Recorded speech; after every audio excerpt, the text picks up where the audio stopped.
Buenas tardes. Mi nombre es Robert Moore.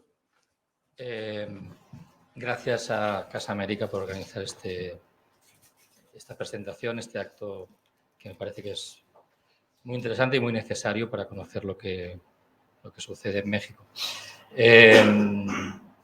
Yo esta mañana, cuando me tenía más o menos preparadas algunas cositas para decir, que voy a intentar que sean breves para que puedan hablar sobre todo ellos, pero yo esta mañana cuando me levanté, para dar una idea de lo que representa, que todos creo que aquí los que estamos aquí presentes, que estamos interesados en México, seguramente sabemos, pero no deja de sorprender que la primera noticia que cuando hoy abrí, me levanté de la cama y abrí el navegador y entré en Raku, y la primera noticia que había escrita era el asesinato de un alcalde en México, el alcalde de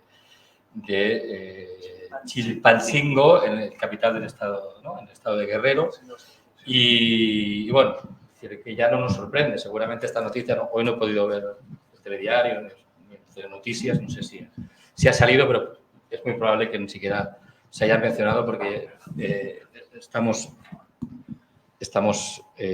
acostumbrados, desgraciadamente, a que en México pasen cosas como esta. A este alcalde, además, le cortaron la cabeza y la pusieron encima de un coche para que todos la vieran, ¿no? Entonces, casualmente, esta noticia en realidad sucedió ayer o anteayer y hoy ha trascendido aquí. Y estamos aquí para hablar un poco, para que Marcela Turati, que lleva años investigando al narco y las consecuencias del narco, nos explique un poco, a partir de su libro, lo que sucede en México y lo que lleva sucediendo muchos años. El libro que presentamos hoy se llama San Fernando, última parada, viaje al crimen organizado en Tamaulipas, y habla de una de tantas matanzas que se han producido en estos años en México, donde, como cuenta Marcela en el libro, hay unos 112.000 desaparecidos, 55.000 cadáveres que todavía se encuentran en morgues o en funerarias, y se calcula que hay 2 millares de fosas, no sé si por desenterrar o algunas enterradas y vueltas a enterrar, en fin, cosas que suceden en México, ¿no? Ella habla sobre todo, el libro se centra en una matanza que hubo en el 2011, una fosa donde aparecieron 193 cadáveres que luego fueron vueltos a enterrar, creo que siguen enterrados, ¿no? O los desenterraron, ahora nos lo explicará, de gente, migrantes que trataban de llegar a Estados Unidos y que fueron bajados de autobuses y que acabaron en una fosa común. Y un año antes había habido otra matanza, la matanza de los 72, también en San Fernando, que es una localidad que está a unos 120 kilómetros en línea recta de la frontera con Estados Unidos y que tiene unos 57.000 habitantes. Estamos hablando de una ciudad muy pequeña, y para que valoremos un poco la dimensión de estas 200, más de 250 muertes, contando las dos matanzas, ¿no? El libro está lleno de testimonios y también, lo cual creo que es muy interesante porque da voz a las víctimas y a los testigos. Y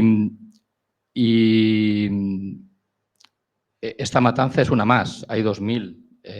Hay 2.000 fosas comunes, hay 115.000 desaparecidos, 112.000, como hemos dicho, y es una matanza que aquí quizás no se conoce, y está bien que hoy la demos a conocer. Aquí quizás se conozca mucho más el caso de Ayotzinapa, de los 43 estudiantes que también fueron hechos desaparecer.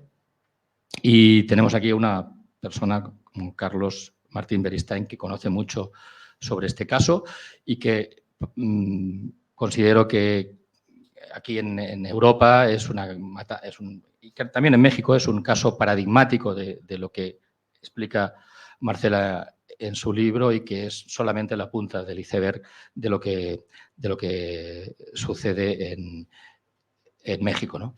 Así que antes de darle la palabra a Carlos, simplemente me gustaría presentar a ambos, ¿no? Como es de rigor, y voy a leer la reseña que hay aquí, la biografía, pequeña biografía. Marcela Turate nació en México, en Ciudad de México, periodista especializada en derechos humanos, cofundadora del Laboratorio de Investigación e Innovación Periodística Quinto Elemento Lab y de la Red de Periodistas de a Pie. Es autora de Fuego Cruzado, Las víctimas atrapadas en la guerra del narco, y ha coordinado diversos proyectos colaborativos como el sitio web Más de 72 sobre las masacres del 2010 que hablábamos ahora de San Fernando. Desde 2018 dirige el portal, un portal que les recomiendo si no lo han visitado, que es ¿A dónde van los desaparecidos? Que una especie de guía, ¿no?, siniestra de lo que está, de estas desapariciones, de estas muertes, en donde promueve la capacitación de periodistas para que cubran estos temas. Ha coordinado en colectivo investigaciones multipremiadas como El País de las 2000 fosas y Crisis Forense, y ha ganado premios como el de la trayectoria de la Fundación Gabo, el Luis María Lyon de la Fundación Nieman de Harvard, el Morse Cabot de la Universidad de Columbia, uno de los principales premios periodísticos del planeta. Y en México también ha recibido el premio Javier Valdez Cárdenas, y precisamente para escribir este libro que hoy presentamos. Y luego también tendremos, no sé si lo pone aquí, creo que no, pero que también será interesante luego si nos puede contar algo, porque justamente esta investigación le ocasionó bastantes problemas, incluso le ocasionó que fuera espiada por el propio gobierno de México. Yo aquí he anotado una frase que citas en el libro de John Gibler, que dice: en México es más peligroso investigar un crimen que contarlo, que cometer, perdón, es que no entendía mi propia letra. En México esta frase yo creo que es para escribirla en grande. En México es más peligroso investigar un crimen que cometerlo. Y bueno, antes de dar la palabra a Carlos Martín Beristain, para que también hable de Ayotzinapa y de San Fernando,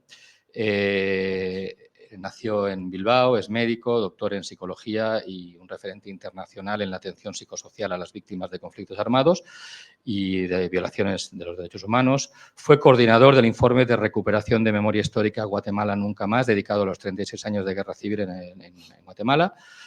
Ha participado en comisiones de la verdad en Perú, Paraguay, Ecuador, Colombia, y ha asesorado a víctimas en casos africanos de la Corte Penal Internacional. También ha trabajado con víctimas de ETA y de los GAL y de las fuerzas y cuerpos de seguridad.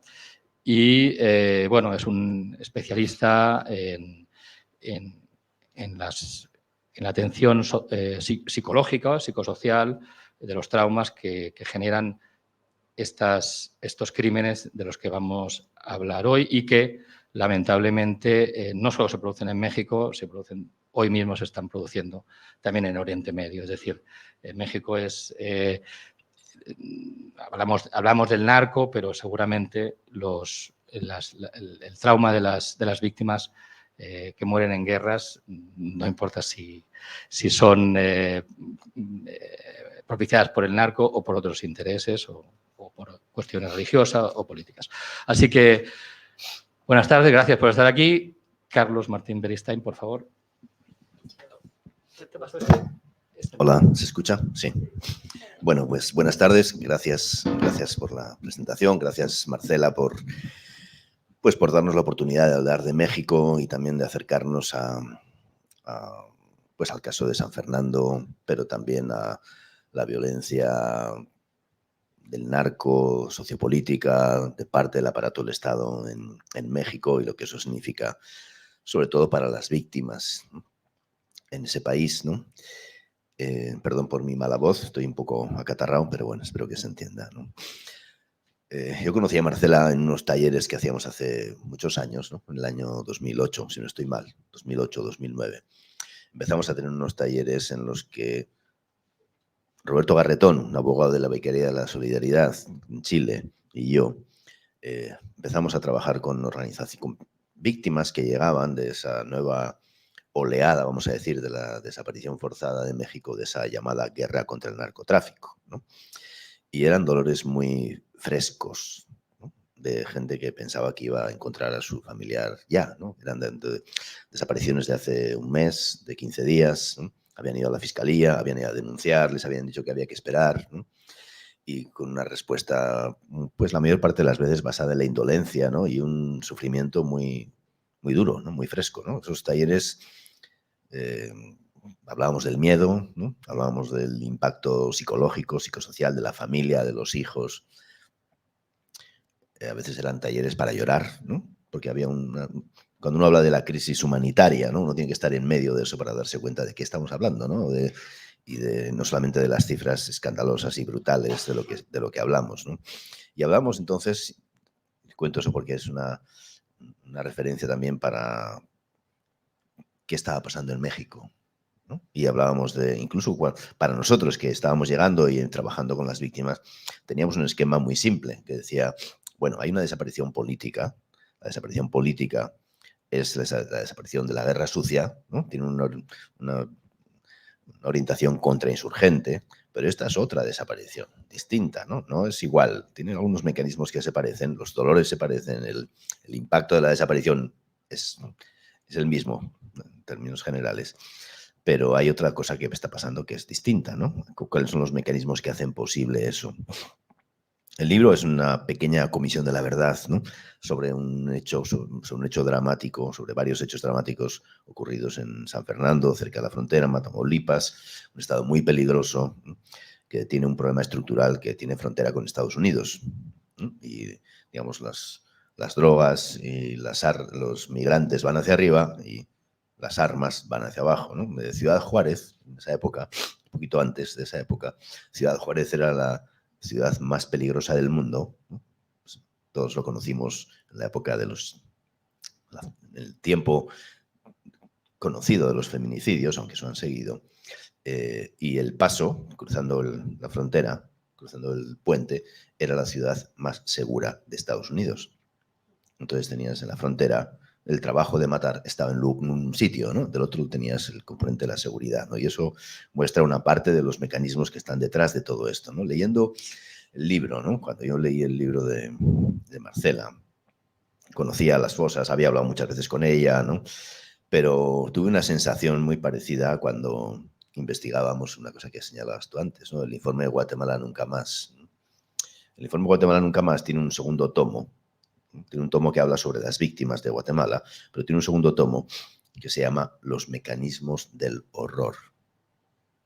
O sea, ¿qué es lo que hizo posible 200.000 muertos en Guatemala? ¿No? Eso no es llegar a un sitio y tirar una bomba en mal lugar y que, ¿no? Esto que en la guerra de Irak se llamaron daños colaterales, ¿no? Sino es una metodología del terror, ¿no? Hay una metodología del terror, antes de lo que estabas hablando, ¿no? Y yo pasé muchas semanas dando vueltas alrededor de la mesa para escribir sobre eso, ¿no? Supongo que a Marcela le pasó una cosa parecida, ¿no? Porque son cosas sobre las que escribir, ¿no? Que uno no encuentra la fuerza. A veces cuando uno escribe sobre las víctimas, uno encuentra la fuerza del cariño, ¿no? La fuerza de la empatía para escribir sobre eso, ¿no? Cuando uno escribe sobre el horror, ¿no? No hay cariño, ¿no? No hay esa fuerza. Uno tiene que buscar otras fuerzas para describir cosas que nombrar solamente duele, ¿no? Yo aprendí la palabra sevicia en Colombia, ¿no? Y todo lo que hemos visto, el ejemplo que acabas de contar, ¿no? Es el ejemplo de la crueldad extrema, de la sevicia como una metodología del terror, como una forma de control social. Bueno, de todo eso habla el libro, pero no desde la lógica de la crónica roja, ¿no? Como se dice en México, ¿no? La noticia policial, ¿no? La página de sucesos, ¿no? La página policial, sino incorporando, digamos, lo que haya pasado a una investigación en profundidad, ¿no? Que analice los mecanismos que lo hacen posible y también que deje escuchar a las víctimas, ¿no? Que deje escuchar las voces de los pobladores, que deje escuchar las voces de las víctimas, porque habla de ese dolor, de ese terror ejemplificante, ¿no? Cómo el terror se usa como un ejemplo para otros, ¿no? Para extender no solamente es eliminar al enemigo, entre comillas, o al contra, sino extender simbólicamente el terror, ¿no? Porque eso es lo que produce parálisis en una sociedad, ¿no? Uno leyendo el libro se da cuenta de muchas cosas que la gente fue sabiendo durante mucho tiempo, pero nunca se denunció, ¿no? Maletas que se acumulan con detalles muy concretos, ¿no? Maletas que se acumulan en una estación de buses que nadie recoge. ¿no? Y sin embargo nadie va a decir, oye, ¿qué pasa con estas maletas? ¿De qué son estas maletas? Porque esta gente no llegó, sino que se van acumulando, ¿no? O choferes de autobuses a los cuales les han bajado gente del bus para llevárselas, ¿no? O sea, hay muchos testigos, ¿no? Tanto porque han visto como porque se dan cuenta de las cosas que han seguido pasando, que eso pasó durante tiempo, ¿no? Y no hubo ninguna respuesta, ¿no? Y sabemos que uno de los mecanismos de impunidad es ese terror que genera la impotencia, ¿no? De esto no se puede hablar, de esto no se puede hacer nada. Y yo le doy las gracias a Marcela por atreverse a hablar, ¿no? Porque escribir sobre estas cosas es peligroso, pero también es muy importante, ¿no? Y hay mucha gente que ha seguido resistiendo a ese terror y ha seguido haciendo cosas que son de un enorme valor, ¿no? Un mecanismo que hace posible todo esto es ocultar a las víctimas, ¿no? Porque estas víctimas son migrantes, ¿no? Gente que viene de México, que viene del sur de México, que viene de Honduras, que viene de Guatemala, que viene de El Salvador, son los nadie en México, ¿no? Los nadie en un camino hacia la frontera, y eso hace que haya una insensibilización frente al otro, ¿no? Esto no hubiera pasado con mexicanos que van caminando para allá, no, pasa con migrantes, ¿no? A esa escala, ¿no? Pasa con mexicanos también, pero pasa a una escala y una dimensión de los que no cuentan, ¿no? Los que no importan. Tú hablas del caso de Ayotzinapa. Ayotzinapa no hubiera sido posible si no hubiera un estigma contra los ayotzinapos, ¿no? Esto no hubiera pasado con jóvenes del Tecnológico de Monterrey, ¿no? O con otros. Pasó con ellos que son considerados guerrilleros, protestan, revoltosos, los últimos, ¿no? Entonces esa deshumanización es uno de los mecanismos, y eso, pues el libro de Marcela describe muchos de esos mecanismos de la deshumanización, ¿no? De convertir a esas personas en nadie, y cómo esto estimula la violencia o la mantiene, ¿no? Y también lo mantiene no solamente por parte de los autores, ¿no? Los Zetas, el Cártel del Golfo, los más implicados directamente ahí, sino también los mantiene a partir de la acción de una parte del aparato del Estado, ¿no? Porque eso no es posible si hay una buena investigación, si hay una denuncia en serio, si hay procesos judiciales efectivos, si hay una investigación efectiva sobre eso. Todo eso no hubiera sido posible. Todo eso puede pasar porque todo eso no existe, ¿no? Y a veces no existe de una forma, no es casual, ¿no? Sino también no existe de una forma intencional, ¿no? Se mira para otro lado. Hay un cúmulo de despropósitos que uno dice, pero bueno, ¿cómo es posible, ¿no? Que este cúmulo de cosas lleve ahí? Y creo que en ello hay una desidia, hay una incapacidad, hay miedo, pero también hay una intencionalidad, ¿no? Es una mezcla de muchas de estas cosas. Pero del otro lado, que muestra cómo el aparato del Estado, ¿no? Como el fiscal que investiga, como la policía que baja a la gente o que está trabajando con el narco y se lleva a la gente allá, ¿no? No se hace en la oscuridad, no, se hace a plena luz del día, ¿no? Y con mecanismos que todo el mundo más o menos ve y todo el mundo conoce, ¿no? El narco en México, ¿no? Como también lo fue en el caso colombiano, lo sigue siendo en muchos lugares, o en Ecuador ahora mismo, en la zona de Guayaquil, otros lugares, necesita dos cosas, ¿no? Para sostenerse. Necesita control del territorio y control de la población. Eso es la lógica de una guerra. Todas las guerras tienen una dimensión militar, pero también tienen una dimensión de control del tejido social, control del territorio y control de la población, para poder operar, ¿no? Yo antes les decía, perdón, que una vez entrevistando a un jefe, a un capo del narco en la cárcel, ¿no? que estábamos investigando el caso de Ayotzinapa y fuimos a entrevistarlo para ver si podíamos obtener algún tipo de información, ¿no? Tratando de quebrar esos pactos de silencio que mantienen muchas veces las situaciones de violencia. El tipo no habló, claro, nunca va a hablar sobre sí mismo, pero dijo, mire, cuando la organización actúa, ya todo está controlado, ¿no? O sea, hay una penetración en el aparato del Estado para permitir actuar de esa manera, ¿no? En este caso, pues llevándose a estos jóvenes hombres, la mayor parte de ellos, ¿no?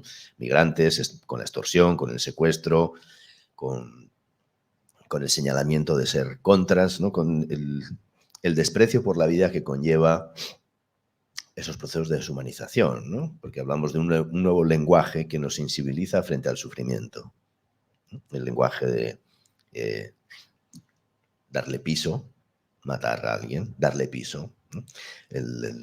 La desaparición es un levantón, ¿no? Como si coges una hoja del suelo, ¿no? La plaza se calienta, ¿no? Estamos hablando de acciones de violencia contra la población civil, la plaza se calienta, ¿no? La plaza es el lugar controlado por el narco, o del otro lado, por parte del aparato del Estado, ¿no? San Fernando I y San Fernando II. ¿Qué son? San Fernando I, ¿qué es? ¿No? Ponemos los números, la matanza de los 72, ¿no? San Fernando II, las fosas, las formas en cómo las narcofosas, ¿no?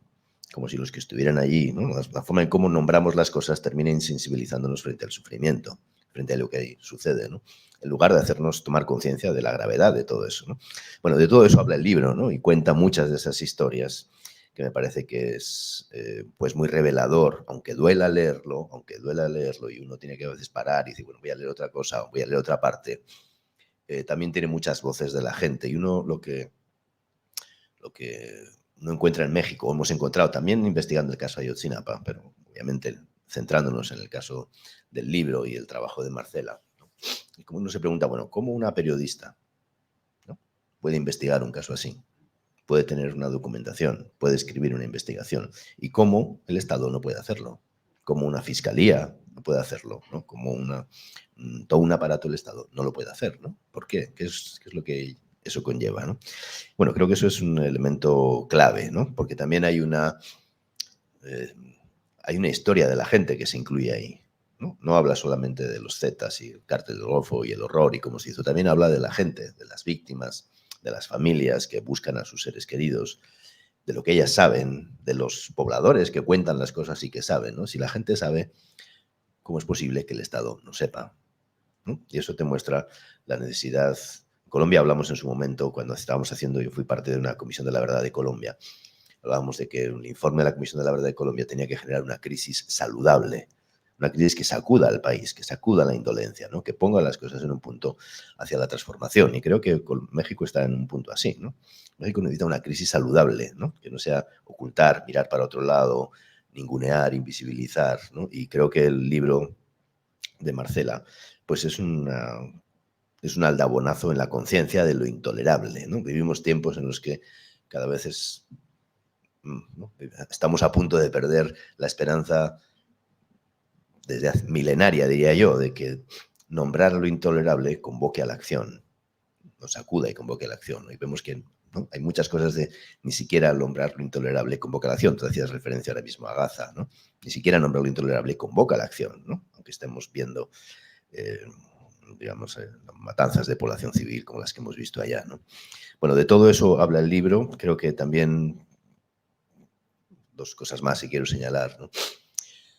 En una de ellas me tocó a mí intervenir, una pequeñita parte de esa historia, y es también en el trabajo con las víctimas, ¿no? ¿Qué es lo importante para las víctimas, ¿no? Para las familias que hicieron marchas por todo México, muchas de estas familias, ¿no?, hicieron marchas por todo México, se sumaron a marchas que ya había en México del Movimiento por la Paz, en su momento, pero el poeta Javier, impulsadas en principio por el poeta Javier Sicilia, por muchas organizaciones. Muchas de las víctimas de Honduras, de Guatemala o de El Salvador se sumaron a esas marchas y hicieron sus propias marchas hasta Estados Unidos, cruzaron México para visibilizarles, ¿no? Somos las mamás que estamos buscando a los desaparecidos que son de allá y que han desaparecido acá, y eso hace las cosas mucho más complicadas, porque no tienes ni los sistemas de apoyo ni el conocimiento local que te permita poder buscar a quién buscas, con quién buscas. No eres ciudadano de ese país, eres todavía un nadie, ¿no?, para muchas de las instituciones del Estado, lo cual, digamos, muestra la enorme heroicidad de estas mamás, ¿no?, en esos procesos de búsqueda, de marcha, de buscar. A mí me tocó intervenir en un caso que me pidieron ayuda, porque en México se creó una comisión, también se habla en el libro de eso, y quiero rescatar esas experiencias positivas, ¿no? Una comisión forense en la cual estaba trabajando el equipo argentino, estaba trabajando la Fundación por la Justicia en México, que crearon un organismo junto con la Fiscalía, llegando a un acuerdo para la identificación forense de muchas de estas personas, ¿no?, muchos de estos cuerpos, muchas de estas personas, ¿no? Y en esas fosas, en esos procesos, empezaron a encontrar muchas cosas, muchos objetos de las víctimas, ¿no? Y las mamás quería saber si le llevaba la camiseta roja, si llevaba su documentación, si tenía los zapatos que yo le regalé, ¿no? Esas cosas humanizan la pérdida. Los objetos que uno encuentra a veces en una fosa humanizan la pérdida.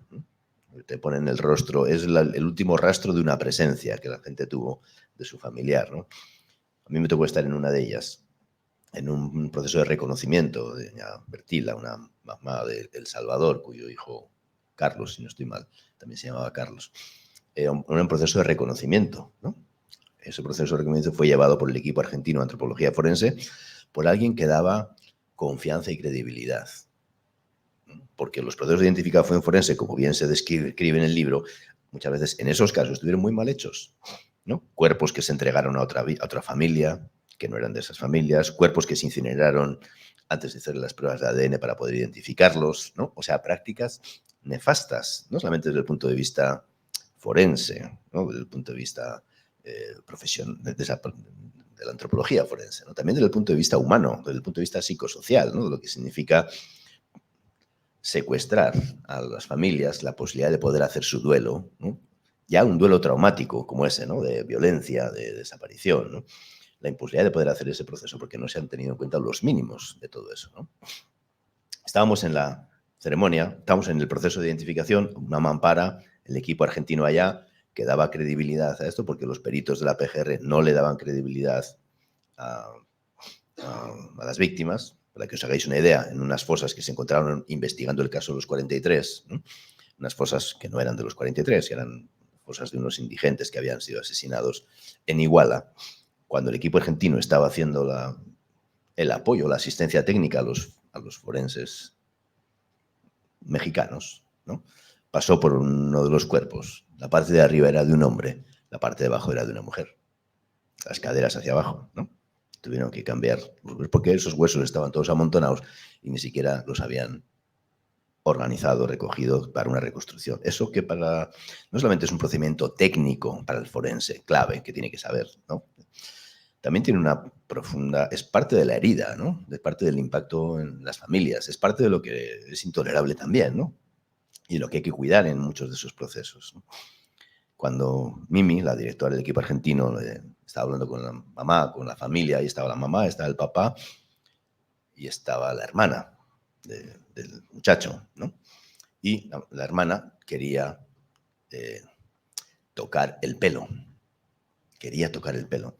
Y ninguno entendíamos por qué quería tocar el pelo, pero bueno, es un pelo, es negro, está medio deshilachado, está en malas condiciones, ¿no? Ella quería tocar el pelo, ¿no? Y entró a tocar el pelo, ¿no? Y ella, cuando le preguntamos por qué quiere tocarle el cabello, ¿no? A pesar de que era un cuerpo, una descomposición, un cráneo en muy malas condiciones, ¿no? Tenía pelo, quería tocarle el pelo. Porque yo era la que le cortaba el pelo a él, ¿no? Y hay una dimensión de la profundidad del lazo, ¿no? Del vínculo, ¿no? Que te permite poder hacer esos procesos, ¿no? Y el papá de ese, una cosa que está contada aquí también, ¿no? El papá, no me acuerdo ahora cómo se llamaba, papá de Carlos, ¿no? El esposo de Bertila. Al principio la forense dijo, bueno, estamos aquí empezando un proceso que es muy doloroso, muy trágico, ¿no? Muy duro.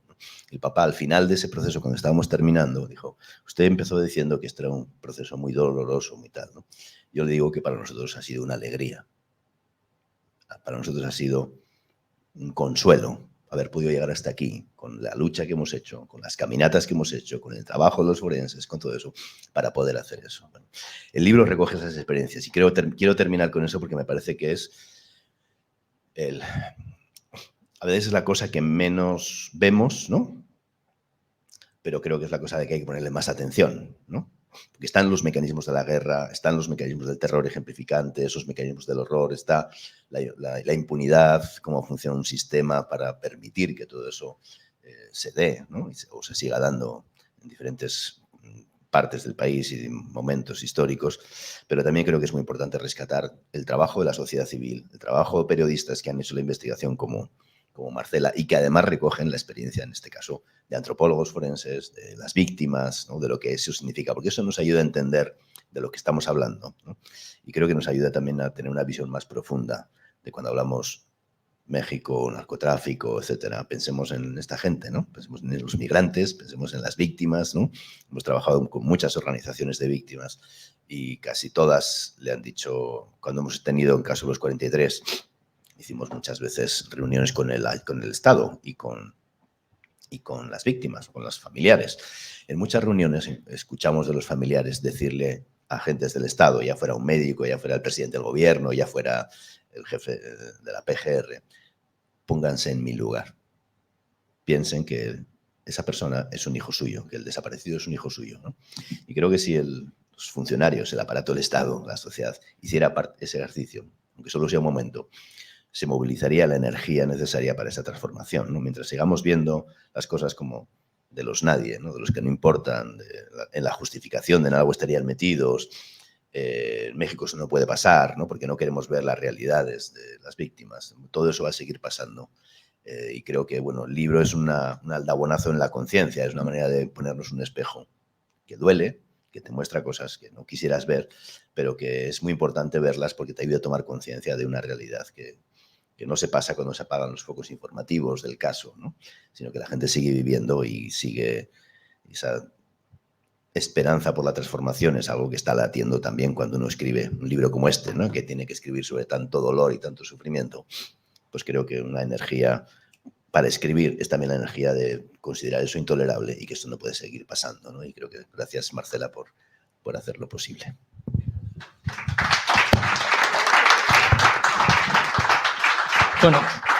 Bueno, me gustaría dar la palabra a Marcela para que nos hable en primera persona del libro y le voy a lanzar quizás unas... El libro es más de 300 páginas, por tanto, probablemente no nos vas a poder explicar ni un 1% de lo que explica, pero sí intentemos... Me gustaría que nos intentara explicar un poco algunas cuestiones que desde este lado del océano, incluso para los que hemos vivido en América Latina, nos siguen sorprendiendo, ¿no? Una de las cosas que explicaba Carlos ahora, que a mí me sigue sorprendiendo, aunque es una realidad, la ineficiencia, en este caso seguramente la colaboración con el narco, ¿no? De los gobiernos, de los estados, de las administraciones, de los ayuntamientos, de los alcaldes.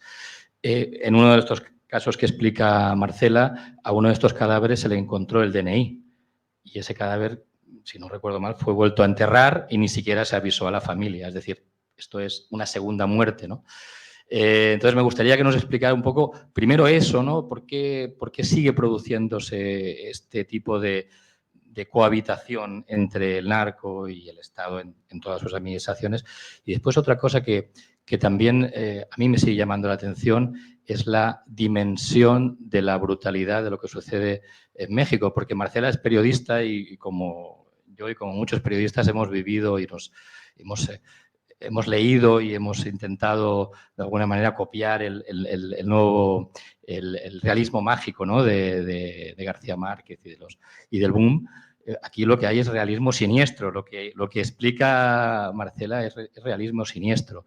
Entonces, la dimensión, el que le corten la cabeza a un alcalde y lo pongan encima de un coche, el que maten a 200 personas y los metan en una fosa. Yo pregunto, ¿no era suficiente con 10? ¿Por qué tienen que ser 200? ¿No? Desde la lógica criminal, ayúdanos un poco a entender si es que existe esta lógica, ¿por qué? Bueno, primero, pues muchas gracias a todas, a todos por estar acá. Primero, también gracias por invitarme a platicar, a presentar mi libro. Y bueno, pues a Roberto, que nos conocimos en un curso justo de periodistas para ciencias forenses, ¿no? Con el equipo argentino y con Carlos, pues que yo considero que es mi maestro en la cobertura de lo que llamamos las víctimas de la violencia, ¿no? Y por eso también me siento muy feliz de que está Carlos aquí, porque, bueno, el caso Ayotzinapa, caso San Fernando y tantos casos tienen una trama detrás que es muy parecida, ¿no? Y nos hablan también de los mecanismos de la impunidad en México. Bueno, primero quiero contar un poquito sobre el libro, ¿no? En el año 2010 en agosto, en México, en San Fernando, Tamaulipas, casi llegando a Texas, son encontrados los cadáveres de 72 migrantes, ¿no? Ese fue en tiempos de Felipe Calderón, fue creo que la mayor masacre que hubo en esos tiempos, o la primera que trascendió internacionalmente, era cuando, bueno, Felipe Calderón fue el presidente que declara la guerra contra las drogas y de ahí empezó, o sea, ahí se jodió el país, ¿no? Como diría Vargas Llosa.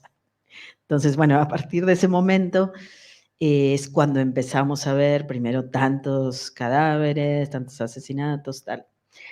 En abril de 2011, yo trabajaba en la revista Proceso y fue que nos enteramos que en el mismo municipio, en San Fernando, estaban exhumando fosas y ya llevaban unas 150. Y fue cuando yo pedí en la redacción que me mandaran, yo había estado trabajando en el tema de los 72 migrantes, pedí que me mandaran y para mí fue muy sorprendente lo que vi y siempre digo que esa historia me habitó, o sea, que no sé cómo me dejé que me habitara y fueron 13 años, 12, 13 años, juntando y coleccionando información sobre qué había visto en ese momento.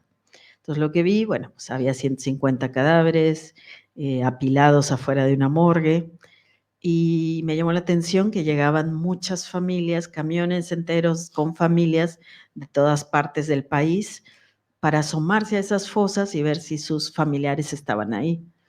Entonces ya de entrada dije, qué fuerte, porque yo había ya, también eso es parte de lo que somos los periodistas en México, ¿no? O sea, que pues nos convertimos en corresponsales de guerra sin salir de nuestro país, ¿no? Yo de cubrir pobreza y que cubría ecología, iba a las misas los domingos, que eso me tocaba, de pronto estaba cubriendo masacres y fosas clandestinas.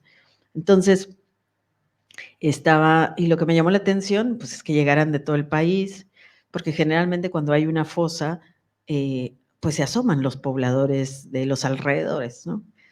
Otra cosa que me llamó la atención es que había una fila enorme, había filas y filas de gente que se quería tomar muestras de ADN, y cuando yo les iba preguntando que a quién tenían desaparecido, no me querían decir, tenían mucho miedo. Casi todos eran de Tamaulipas, ¿no? Y decían que no, y entonces yo tenía que decirles, bueno, ¿era hombre o mujer? Solo dígame sí o no, dígame edad y dígame si fue en carretera o en qué municipio, porque estaban aterrados, ¿no? Y otra cosa, pues nos empezamos a enterar también de la crueldad en las que estos cuerpos, o sea, cómo venían estos cuerpos, cómo los habían asesinado, y en eso llega un tráiler, suben 120 cuerpos a un tráiler refrigerado y se los llevan a Ciudad de México.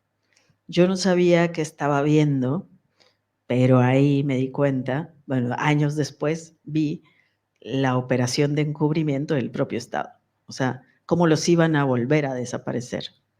Yo primero estaba muy impactada, me acuerdo que llegué a la revista Proceso, empecé a escribir una crónica y luego me decían, bueno, que cómo me fue, y yo único que dije y nunca entendí por qué es que mi alma se quedó en Tamaulipas, no ha llegado. Y yo caminaba como loquita por la redacción y tal, ¿no? Y fue mucho tiempo en ese, o sea, teniendo esa sensación de, no sé, de que me había quedado, algo se me había quedado allá, ¿no? Después, meses después, 2 años después, recibo un USB y lo abro y son fotos con 120 de estos cadáveres, los que se habían llevado a DF. Y ahí pues ya dije, bueno, o sea, es obvio que tengo que seguir investigando. Y bueno, el libro va sobre estas masacres que no fueron conocidas, se les llama San Fernando II en la jerga forense, San Fernando I los 72, San Fernando II, las que se llaman las masacres de los autobuses. ¿Qué supimos? Y eso también me impactó en ese momento, que eran la mayoría pasajeros de autobuses que pararon en San Fernando, donde los zetas y policías municipales los bajaron y ya los autobuses se siguieron, y a las terminales de autobuses llegaban únicamente los camiones con maletas y sin pasajeros, ¿no? Entonces, el gobierno, cuando se descubrió esto, dijo, no, eso pasó 2, 3 días, y yo haciendo la investigación, yo vi que llevan meses desapareciendo la gente en esas carreteras. Y me acuerdo también que cuando yo estaba ahí reporteando, llegó una mujer que me dijo, cuando supo que yo era periodista, llegó muy impactada y enojada, y me empezó a reclamar y me dijo, eres periodista, pero ya para qué vienes, ¿no? Nosotros todo el tiempo decíamos que en estas carreteras desaparecían personas, pero parecía que hablábamos desde abajo del mar, porque nadie nos escuchaba. Y para mí esta frase de hablábamos desde abajo del mar sintetizaba, bueno, lo que había estado viendo tanto tiempo, ¿no?, de las víctimas en México. Y bueno, la primera parte del libro trata de cómo llegan los zetas y se instalan, ¿no? Pero no de la nada, pues había ya gobernadores que luego fueron investigados por narcotráfico en Estados Unidos. Hay todo un proceso de descomposición, los zetas son militares de élite del gobierno, o sea, son una escisión, ¿no?, del ejército. Se instalan en San Fernando, tienen su guerra contra el cártel del Golfo y cómo toman posesión del territorio, ¿no? Entonces, para mí era importante en este libro y contado por muchas voces, contar cómo no es nomás San Fernando, ¿no?, sino un poco el modelo criminal que permite, o sea, el control de las rutas al grado que llega y la locura a la que se llega, ¿no?, por el control de las rutas. Y para eso, como dice Carlos, tienes que controlar también la población, la economía. Entonces, en la primera parte hablan desde los periodistas, hablan, no sé, el panteonero, habla el presidente municipal, porque parte de lo que yo buscaba era no solo qué pasó y a quiénes les pasó, sino cómo fue posible. Esa fue una pregunta que me guió a lo largo del libro. Entonces es escuchar a los pobladores contar esta historia, pues que puede ser de terror, ¿no? Pero que empieza a dar sentido a por qué tantas fosas, qué pasa en México, por qué estos asesinatos, la lógica de guerra en ese lugar. Y la siguiente parte ya es yo como reportera que desde 2008 cubro lo que llaman la guerra contra las drogas y decidí cubrir desapariciones de personas. Yo quería que la gente me acompañara y escuchara, porque el libro es muy auditivo, ¿no? O sea, el libro, la gente habla, yo la dejo que hable. El libro se basa en la escucha, es parte, yo lo que quiero es que la gente escuche a las familias que estaban buscando en esas fosas y todos los caminos que recorren donde los engañan, los estafa el mismo gobierno y mostrar cómo el mismo gobierno desaparece a los desaparecidos.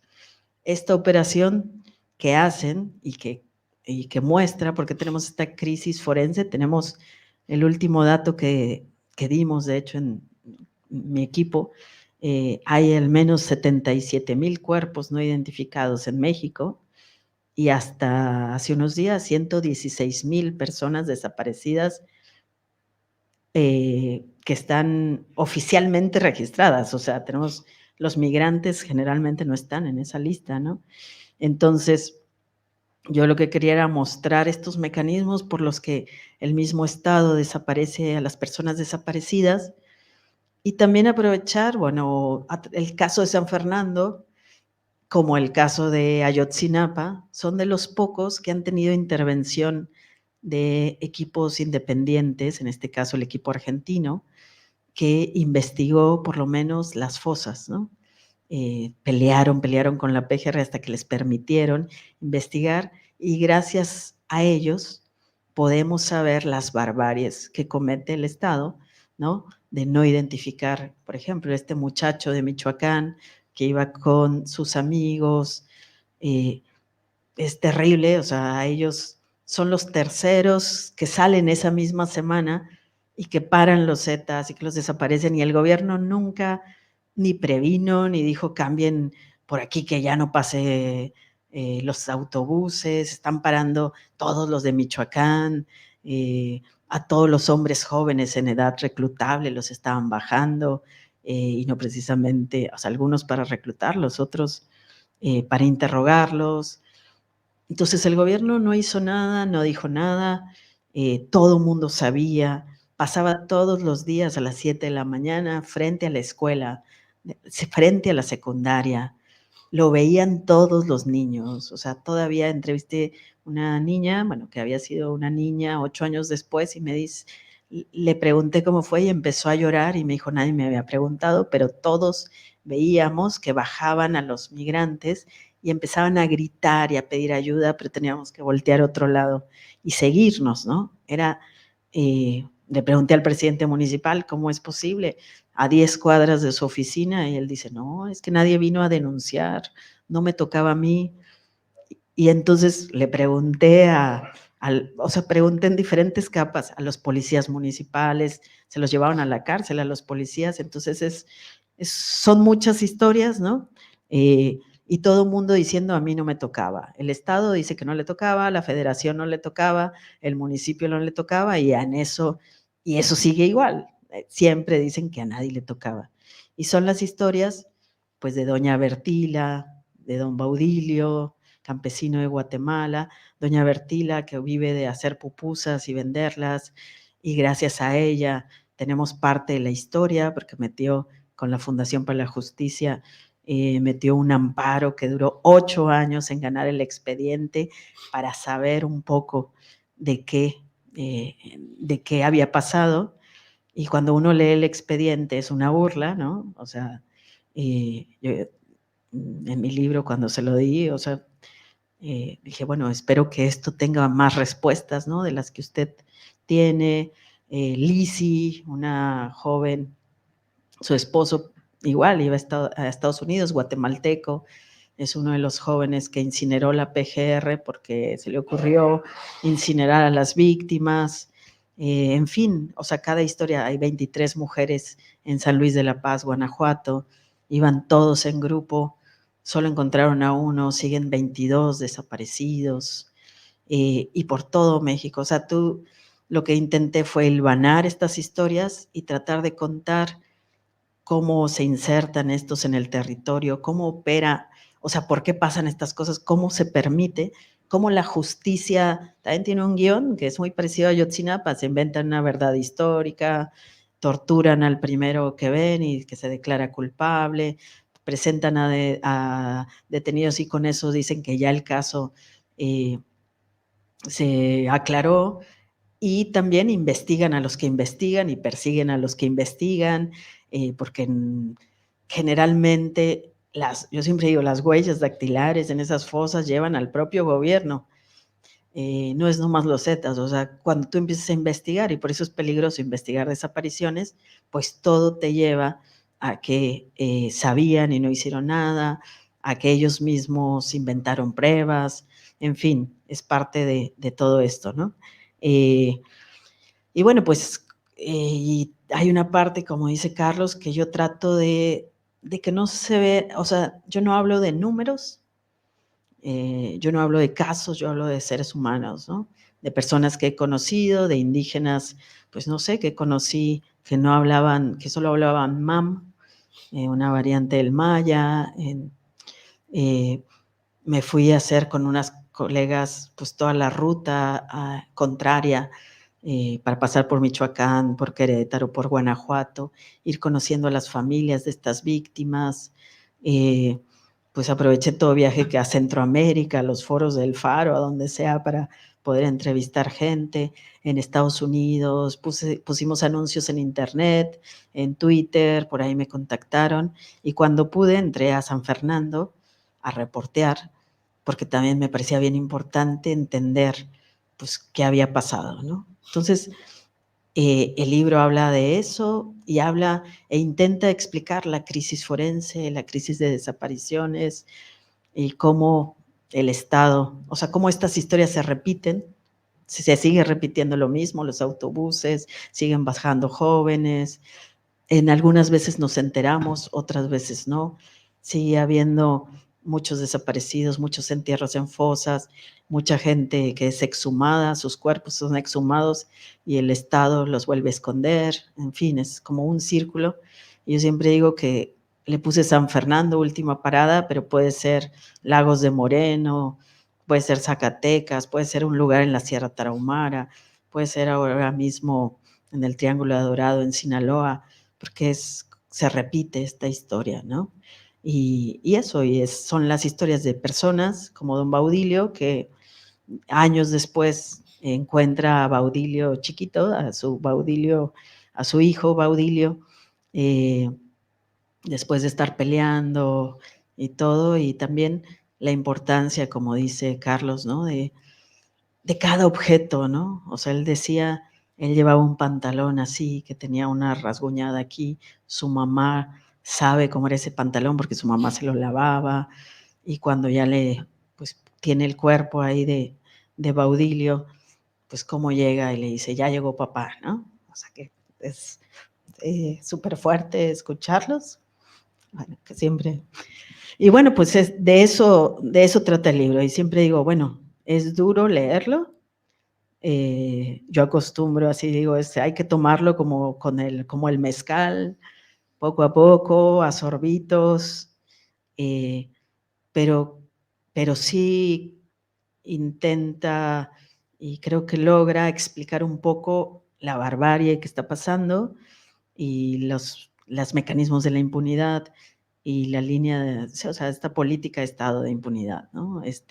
Y por qué ocurre esto que se repite y se repite y se repite, pero también en sus páginas tiene esperanza porque lo que hace el equipo argentino y el modelo que intenta insertar en la fiscalía y la investigación, a la manera de cómo la hace, es esperanzador, y también la lucha de estas familias que se organizaron, que son un colectivo y que lograron por una vez arrancarle estos cuerpos al Estado, y son familias de otros países, las más pobres de entre los pobres, que lograron uniéndose todo esto, ¿no? Y bueno, y quería también agradecer aquí, está Pere Ortín, que pues tuve como muchos cómplices porque tardé pues muchos años, todos mis amigos me decían que era el libro más esperado de la década porque llevaba más de una década diciendo que iba a escribir ese libro. Y bueno, y Pere fue uno de los que también me sufrió en los momentos en que yo sentía que pues que no iba a poder hacer libro, ¿no? También, bueno, Carlos, que está ahí, hay una parte sobre la crisis forense y la identificación humana donde él, él aparece, y pues por eso también me daba mucha emoción estar aquí juntos.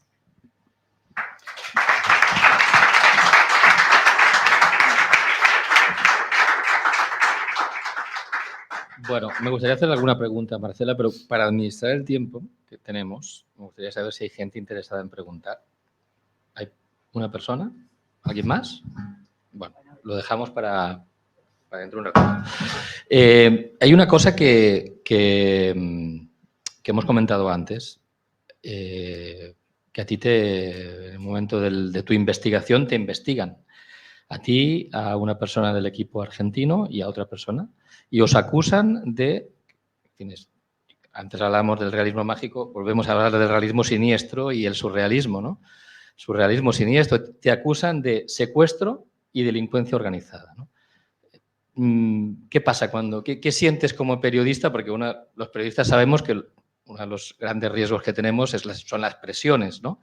De muchos tipos, pero claro, una presión en México no es lo mismo que una presión en Barcelona, seguramente, ¿no? Bueno, sí. Perdón, y quería decir, por si alguien no lo sabe, que fue investigada con un programa, un software espía que se llama Pegasus, que aquí conocemos bien porque se ha utilizado. Sí, bueno, esa fue una de las sorpresas al hacer el libro. El libro lo empecé primero, con amigas, hicimos este colectivo Más de 72, donde fuimos recopilando mucha información, pero yo me quedé ya después. Y casi al final, ya no me acuerdo si fue en el 2020, más o menos, de pronto alguien me llama y me dice, oye, eh, parece que estás espiada, estás en un expediente. Yo no entendía. Y dije, caray, pues, ¿qué es eso, no? Y dice, sí, y ya después entendí, ¿no? Que en el tomo 221 de esa investigación empieza con un reportaje que yo hice para la revista Proceso. Justamente yo denunciaba, porque pues investigando este caso, yo publiqué mucho y también Más de 72, el colectivo, pero yo hice un cuadernillo especial sobre estas fosas y ahí denunciaba cómo el cuerpo de un joven de Michoacán había sido echado a fosa común y a pesar de que tenía en el bolsillo del pantalón su identificación. Y desde el día 1 decía identificado, pero nadie le llamó a la familia. Entonces yo viajé, cuando en mis viajes, pues me di cuenta de eso, hablé con la madre y cuando me dice, pues que, o sea, yo no sé, yo ni sabía que nada, pero me dice, estamos esperando a mi hijo y que le habían extorsionado, que le habían sacado 250,000 pesos, que le habían dicho que se lo iban a entregar porque estaba secuestrado y tal, y que ella soñaba con que estaba vivo y que llegaba cada noche.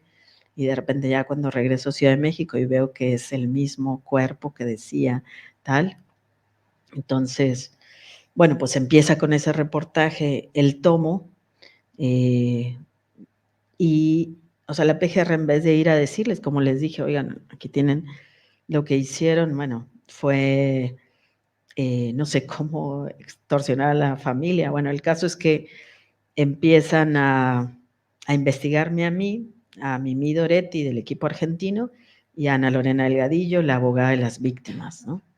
Y ahí dice que por delincuencia organizada y por secuestro pedían a la telefónica, nuestras llamadas telefónicas, y luego la Policía Federal, División Científica, le pidieron que dijera en qué antenas y dónde estuve y desde dónde hice llamadas y con quién hablé, y también Ana Lorena, en parte también Mimi, y luego dónde estuve, si viajé, con quién, porque querían saber quién me dio la información que yo había publicado. Y entonces, para no pedir orden de un juez, nos inventaron la delincuencia organizada y el secuestro. El caso sigue, o sea, seguimos siendo sospechosas de las fosas que investigamos. Y a la semana siguiente me hablan y me dicen, oye, estás en Pegasus, en la lista de Pegasus, en 2016 y 2017 hubo infecciones en tu celular.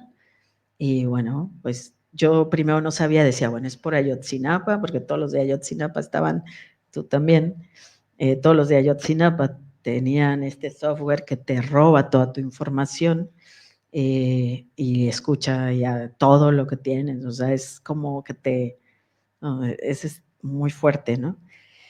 Y entonces tuve como estos dos tipos, ¿no? Por un lado sí escuchaban y tuvieron todo mi archivo y por otro lado, pues buscaron, o sea, quién era mi fuente de esto, ¿no? Y bueno, pues sí hubo consecuencias de alguna manera, o sea, pues funcionarios públicos que nunca te vuelven a llamar.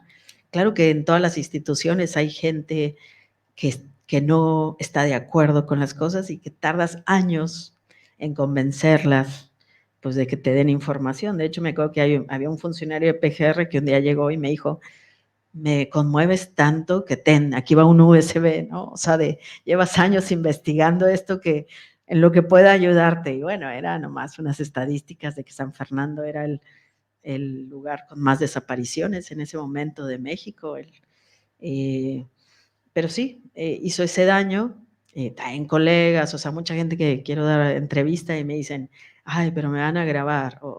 Entonces es muy fuerte, o sea, convencerlos, repensar cómo se puede reportear de otra manera, o sea, como sin usar el celular, si vamos a tener que volver a los tiempos del Watergate y poner ahí en el balcón un listoncito para que tu fuente sepa y lo veas abajo de un sótano, en un estacionamiento, ¿cómo va a ser, no? O sea, es muy fuerte eso, ¿no? Pero sí, es parte, y los impactos psicológicos también son terribles, ¿no? Y también, pues, que el caso sigue abierto. Pero, pues, como siempre digo, o sea, esto me pasó a mí, pero le pasa en México, pues, a mucha gente, o sea, que esto de investigar un crimen es más peligroso que cometerlo, es muy cierto, ¿no? O sea, tenemos madres buscadoras asesinadas o de mucha gente amenazada, desplazada, exiliada, tenemos a los mismos policías y al Ministerio Público que investigaba este caso lo mataron, al de Seguridad Pública, a una madre buscadora, o sea, este también es una saga, torturaron a la gente que tenía información de esos cuerpos, en fin. O sea, de eso me fui dando cuenta yo en plena investigación, ¿no?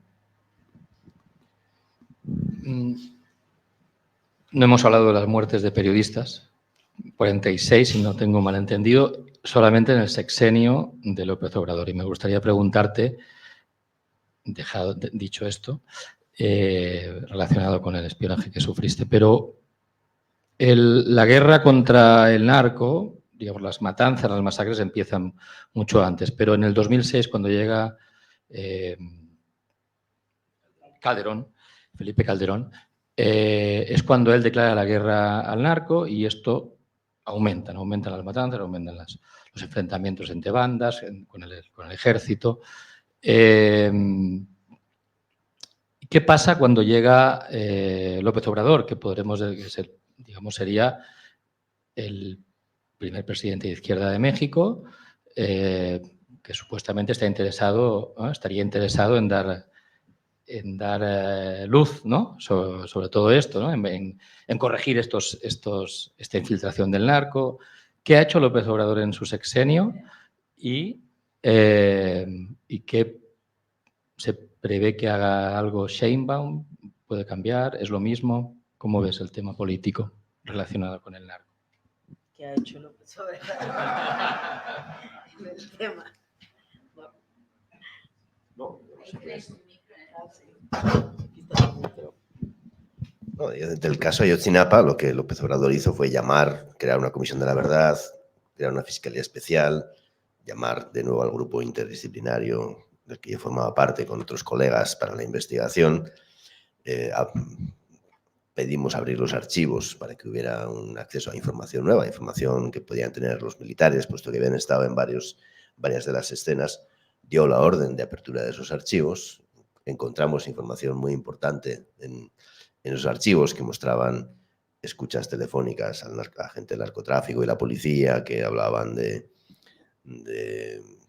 tengo 17 en la cueva, te los voy a llevar, que hay 21 del otro autobús, ¿no? Del momento de los hechos, el mismo momento de los hechos, 26 de septiembre del año 2014, o sea, mostraban que había información significativa y que en 9 años esa información no se había proporcionado a nadie, ¿no? Ni había estado parte de ninguna investigación, ni se había informado a los familiares, ni a nadie, ¿no? Bueno, esas, entre otras muchas, ¿no? Y después lo que vino fue una imposibilidad de seguir avanzando, ¿no? Porque había mucha información, muchos documentos de inteligencia que nosotros fuimos pidiendo porque fuimos encontrando que había información muy significativa y la respuesta del ejército fue que no había más, ¿no? Y que no había más, ¿no? Nosotros salimos del país hace un año y medio casi, pues publicando nuestro sexto informe y dando cuenta de todas nuestras investigaciones y dando cuenta de las respuestas falaces o en algunos casos falsas que nos había dado el ejército. Publicamos eso pues para informar al presidente del gobierno primero, porque siempre informamos a él de todo, y también para informar al pueblo y poder publicar, digamos, esas informaciones, ¿no? Esa es una asignatura pendiente, ¿no? O sea, si hay un caso en el que hay pruebas en archivos que son relevantes, es el caso de Ayotzinapa. No es una opinión, porque a veces la gente nos pregunta, ¿y usted qué opinan de este o qué opinan del otro? Nosotros no opinamos nunca, ¿no? Nosotros decimos, bueno, esta es la investigación, aquí están los hechos, que hay una respuesta a la demanda de los familiares, en este caso, que es la reapertura de sus archivos y la entrega de documentación significativa para ayudar a la investigación. Eso para nosotros es lo determinante, ¿no? Para evitar, digamos, que la discusión se vaya a si uno está a favor o en contra, si está por aquí, si está por allá, qué opina. Nosotros, como GIEI, no opinamos políticamente sobre México. Se nos llamó para una investigación, para una asistencia técnica. Ahí están las investigaciones, publicamos 6 informes, discutan los informes y si hay cosas que nosotros hemos dicho que no sean ciertas, digan cuáles son, ¿no? Nada de nuestros informes ha podido ser cuestionado porque nosotros hablamos con pruebas, ¿no? Y las pruebas no son opiniones y a veces puede uno no hacer caso a eso, pero pues llegará un momento en que eso tenga que escucharse, ¿no? Yo que creo es que eso va a tener que escucharse en un momento, es la demanda de los familiares y desde luego es el trabajo que nosotros hicimos desde un punto de vista profesional y basado en los hechos y en las revelaciones que encontramos, ¿no? Eso creo que es lo que hay que discutir, son esas cosas y no tanto cuáles son las orientaciones políticas de cada quien, porque eso termina desviando las cosas hacia otros temas que no son los relevantes, ¿no? Los familiares están pidiendo respuestas, en este caso los familiares están pidiendo respuestas, es de estas cosas que hay que hablar, ¿no? Más allá de las opiniones que cada quien tenga. Como te digo, nosotros como GIEI no hemos opinado ni en México ni fuera de México sobre esas cuestiones, pero sí consideramos que los hechos, la documentación existente y los hallazgos muestran una realidad que tiene que abordarse y mirar para otro lado, esconder la cabeza. De hecho, no insulten, no ataquen al mensajero. Ahí están, discutan los informes y eso es el camino que los familiares están pidiendo y para nosotros ese es el punto clave. También lo dije ayer en una discusión que tuvimos, perdona por alargarme un poquito, cuando nos dijo qué piensan de la nueva presidenta. No sabemos, ¿no? La nueva presidenta dijo en una reunión con las madres que el caso seguía abierto, parece que es muy importante. También dijo que había que discutir sobre metodología. Me parece que es un punto muy importante porque todo lo que nos ha hecho el GIEI y todo lo que han hecho los representantes acompañando a las familias tiene que ver sobre metodología, no tiene que ver sobre los hechos, los casos, los hallazgos y es sobre eso sobre lo que hay que discutir, ¿no? Y es sobre eso que puede hacer que las cosas avancen en otra dirección y no en términos de las opiniones de cada quien, ¿no? Que es